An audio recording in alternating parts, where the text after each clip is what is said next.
오래 매임과 복음 전파. 형제들아, 내가 당한 이 일이 도리어 복음 전파의 진전이 된 줄을 너희가 알기를 원하노라. 이러므로 나의 매임이 그리스도 안에서 모든 시위대의 안과 그 밖의 모든 사람에게 나타났으니 형제 중 다수가 나의 매임으로 말미암아 주 안에서 신뢰함으로 겁없이 하나님의 말씀을 더욱 담대히 전하게 되었느니라. 어떤 이들은 투기와 분쟁으로, 어떤 이들은 착한 뜻으로 그리스도를 전파하나니 이들은 내가 복음을 변증하기 위하여 세우심을 받은 줄 알고 사랑으로 하나 그들은 나의 매임에 괴로움을 더하게 할 줄로 생각하여 순수하지 못하게 다툼으로 그리스도를 전파하느니라. 그러면 무엇이냐? 거칠애로 하나 참으로 하나 무슨 방도로 하든지 전파되는 것은 그리스도니 이로써 나는 기뻐하고 또한 기뻐하리라. 이것이 너희의 간구와 예수 그리스도의 성령의 도우심으로 나를 구원에 이르게 할 줄 아는 거로 나의 간절한 기대와 소망을 따라 아무 일에도 부끄러워하지 아니하고 지금도 창과 같이 온전히 담대하여 살든지 죽든지 내 몸에서 그리스도가 존귀하게 되게 하려 하나니 이는 내게 사는 것이 그리스도니 죽는 것도 유익함이라. 아멘. 오늘의 말씀은 그리스도의 사람, 그리스도의 사람이라는 제목으로 이 새벽의 말씀을 나누도록 하겠습니다. 저와 여러분은 모두 그리스도의 사람들입니다. 그렇다면 그리스도의 사람이 가지는 그 의미는 무엇인지 오늘 빌립보서의 말씀을 통해서 함께 묵상하길 원합니다. 바울 사도가 빌립보서를 쓸 때는 감옥에 갇힌 상황이었습니다. 하지만 그 감옥에 갇힌 상황 속에서도 바울은 자신은 기쁘다고 고백을 합니다. 그 이유는 자신이 그리스도 안에 있기 때문입니다. 사실 감옥에 갇혔다는 것은 지금도 그렇지만 당시에도 상당히 부끄러운 일이고 또 치욕스러운 일입니다. 하나님의 사도가 어떻게 감옥에 갇힐 수 있는가? 하나님을 전하는데 이렇게 고통스러운 감옥 생활을 왜 하나님께서는 내버려 두시는가? 라는 의문이 들 수 있습니다. 하지만 바울은 자신이 처한 이 상황이 복음의 패배를 가져오는 것이 아니라 오히려 복음의 진전을 가져왔다고 이야기합니다. 자신이 그리스도를 믿었다는 이유로 이 갇힌 사건을 통해서 많은 사람들이 그리스도를 알게 되었다는 것입니다. 13절 말씀입니다.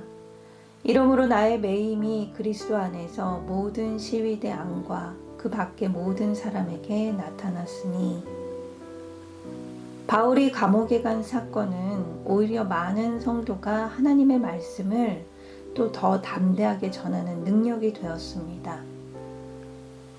또한 바울을 질투하던 교회 지도자들이 자기의 영향력을 넓히기 위해서 복음 사역에 더욱 힘쓰게 되었습니다. 15절에서 17절 말씀입니다. 어떤 이들은 투기와 분쟁으로 어떤 이들은 착한 뜻으로 그리스도를 전파하나니 이들은 내가 복음을 변증하기 위하여 세우심을 받은 줄 알고 사랑으로 하나 그들은 나의 매임에 괴로움을 더하게 할 줄로 생각하여 순수하지 못하게 다툼으로 그리스도를 전파하느니라. 당시 바울과 인간적으로 적대 관계를 가진 사람들이 적잖이 있었습니다. 그들이 투기와 분쟁으로 또 착한 뜻으로 그리스도를 전파하는 데 열심을 다했습니다. 오히려 복음에 반전이 일어납니다. 평소에는 나와 의견이 달라 서로 불편한 관계였지만 어쨌든 동기가 어찌 되었든 간에 그 일로 인해서 예수 그리스도가 전파된 것에 대해 바울은 기뻐합니다. 그의 기쁨은 이렇습니다. 18절 말씀입니다. 그러면 무엇이냐? 거칠애로 하나 참으로 하나 무슨 방도로 하든지 전파되는 것은 그리스도니 이로써 나는 기뻐하고 또한 기뻐하리라. 상황이 어찌되었든 결국 그리스도의 복음이 전파되고 있기 때문입니다. 바울은 복음이 전파되는 것만으로 진심으로 기뻐하고 있습니다. 자신이 감옥에 들어간 이 사건조차 바울은 하나님의 관점으로 그 사건을 바라보고 있습니다. 바울의 그리스도 중심적인 사고가 강하게 드러납니다. 바울은 자신과 적대적 관계의 사람들이 옳지 않은 동기에서 복음을 선포함으로써 설령 자신이 고통을 당한다 하더라도 그것으로 그리스도가 전파된다면 기쁘다고 말하는 그 그리스도 중심의 바울을 보게 됩니다. 물론 그렇다고 옳지 않은 동기로 그리스도를 전해도 되는 것은 아닙니다. 그러나 바울은 그들의 동기를 교정할 수 없는 그 상황 속에서 그 결과만을 보고 말하고 있습니다. 어떻게 사도 바울은 하나님의 관점에서 판단하고 또 복음의 진전을 기뻐할 수 있을까요? 20절과 21절 말씀입니다. 나의 간절한 기대와 소망을 따라 아무 일에든지 부끄러워하지 아니하고 지금도 전과 같이 온전히 담대하여 살든지 죽든지 내 몸에서 그리스도가 존귀하게 되게 하려 하나니 이는 내게 사는 것이 그리스도니 죽는 것도 유익함이라. 바울은 감옥 생활에서도 무엇을 소망해야 할지를 알고 있습니다. 이제 곧 다가오는 그 바울의 재판 가운데서도 그리스도를 부끄러워하지 않고 담대히 그를 만유의 주로 고백하여 그의 이름을 존귀하게 높이겠다고 고백을 합니다. 그렇기 때문에 다른 것이 아니라 그리스도께서 사는 것, 우리가 그리스도 안에서 살아가는 인생이 유익합니다. 오늘 말씀을 통해 그리스도의 사람은 그가 푸른 초장에 있던 또 사망의 음침한 골짜기에 있던 그리스도 안에 있어야 함을 알게 하십니다.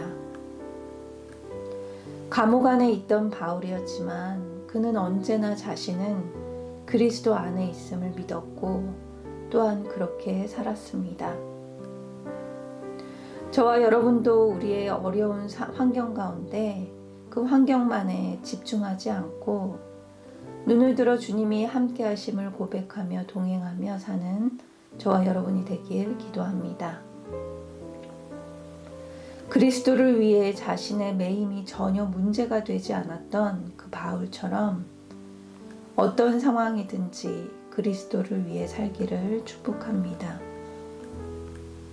이는 우리의 힘으로 이루어지지는 않습니다. 그리스도를 통해서만 가능합니다. 그리스도의 사람은 그리스도 안에 그리스도를 위해 오직 그리스도를 통해서만 가능합니다. 19절에 바울은 예수 그리스도의 성령의 도우심을 구했습니다. 저와 여러분도 그리스도의 능력이 임하고 그리스도를 통해 쓰임받는 하루가 되길 기도합니다.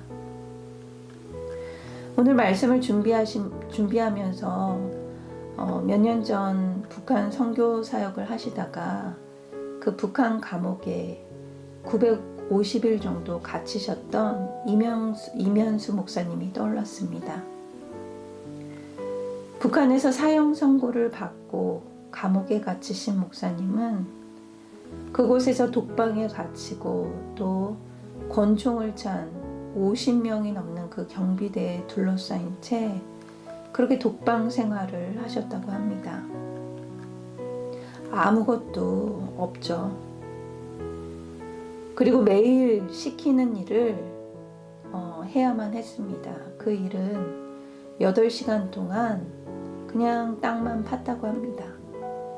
이 땅을 왜 파는지, 무엇을 위해 파는지도 모른 채 매일매일 8시간 동안 그렇게 노동을 하셨다고 합니다. 겨울에는 손이 다 터지고 동상에 걸려 손이 까맣게 변하고, 북한 재판정에서 그 재판을 봤는데 이 목사님이 너무 억울하셨답니다. 그런데 예수님을 묵상하니까 자신의 억울함은 아무것도 아니라는 생각이 들었다고 하셨습니다. 예수님이 받으셨던 고난과 그 모순되고 부주의한 재판은 나와 비교할 수 없다라는 생각이 드셨다는 겁니다. 그래서 목사님은 앞으로 내일 일은 생각하지 않기로 하셨습니다. 오늘만 생각하자. 오늘만 버텨내자. 그러고 950일을 보내셨습니다. 감사하게도 캐나다 국적이신 그 이면수 목사님이 극적으로 풀려나게 되었습니다. 본인이 풀려나는 것을 15분 전에 아셨다고 합니다. 목사님은 북한의 감옥을 경험하고 그러고 나서 북한을 위해 더 헌신해야겠다는 생각을 하셨답니다. 본인이 직접 그 주민들의 고통에 참여하니 이 사람들을 살려야겠다, 더 헌신해야겠다라는 고백을 하셨습니다. 안타깝게도 북한에 억류된 선교사님은 아직 3분이나 더 계십니다. 2013년에서 14년도까지 억류되셔서 10년이 넘는 시간 동안 지금도 갇혀 계십니다. 그 선교사님들의 이름은 이렇습니다. 김정욱 선교사님, 김국기 선교사님, 최충길 선교사님. 이분들은 중국에서 북한 주민을 대상으로 탈북을 도우시고, 또 다른 선교사님들은 꽃제비와 조선족을 도우면서 북한 주민들에게 농기계와 또 전기 발전기를 지원하시다가 공작원에 의해 체포되셔서 북한으로 끌려가셨습니다.